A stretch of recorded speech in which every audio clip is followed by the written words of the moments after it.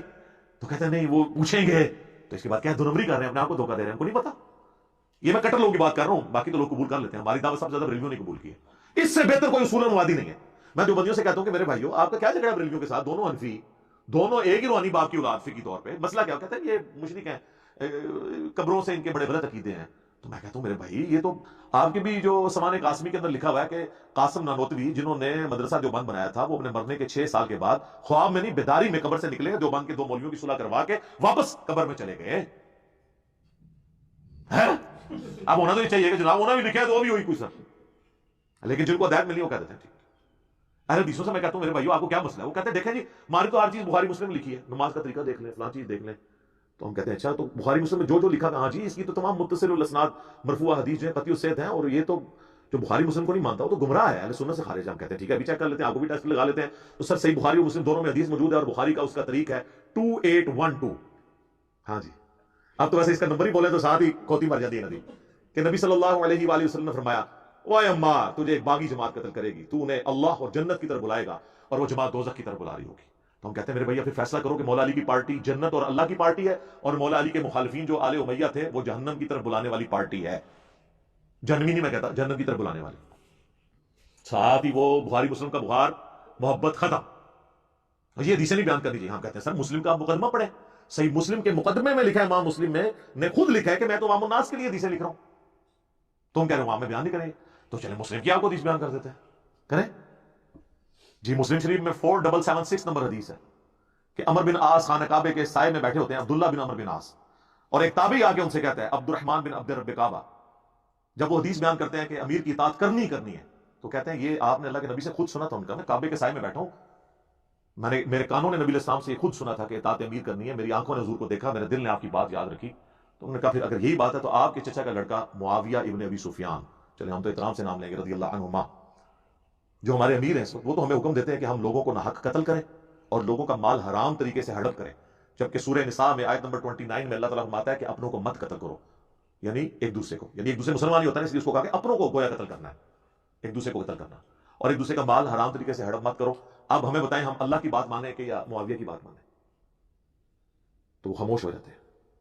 ان کا تو خیال ہے خاموش ہو کے انہوں نے کہا ہوگا تجھے ایران سے فنڈ آتا ہے، کہیں تو انجینئر کی ویڈیو تو نہیں دیکھتا، تو نے کہیں ٹریک تو نہیں حدیث پڑھ لی. تو وہ سر اٹھا کے کہتے ہیں کہ جن کاموں میں معاویہ تمہیں اللہ کے حکم کے مطابق چلاتا ہے اس میں ان کی اطاعت کرو، اور جس میں وہ مخالفت کرے تم اس کی نافرمانی کرو. یہ حدیث جب ہم مسلم سے بیان کرتے ہیں تو یہ ماننے کے لیے تیار ہو جائیں گے. اور اس سے بڑی حدیث صحیح مسلم کی 240، علی سے محبت نہیں رکھے گا مگر مومن، علی سے بغض نہیں رکھے گا مگر منافق. بغض علی کی جتنی شکلیں ہیں وہ منافقت کی اولین علامتوں میں سے ایک علامت ہے. بس آپ یہ حدیث کسی سنی کی مسجد میں لگا کے دیکھیں تو شام تک وہاں پہ گڑبڑ شروع ہو جائے گی، چاہے وہ بریلوی ہو دیوبندی اہل حدیث ہو، کیونکہ پتہ چل جائے گا کہ یہ تو کسی اور پلیٹ فارم سے بول رہا ہے. حالانکہ مسلم شریف ہمارا ہی پلیٹ فارم ہے، بخاری ہو مسلم، یہ دونوں ہمارے پلیٹ فارم ہے.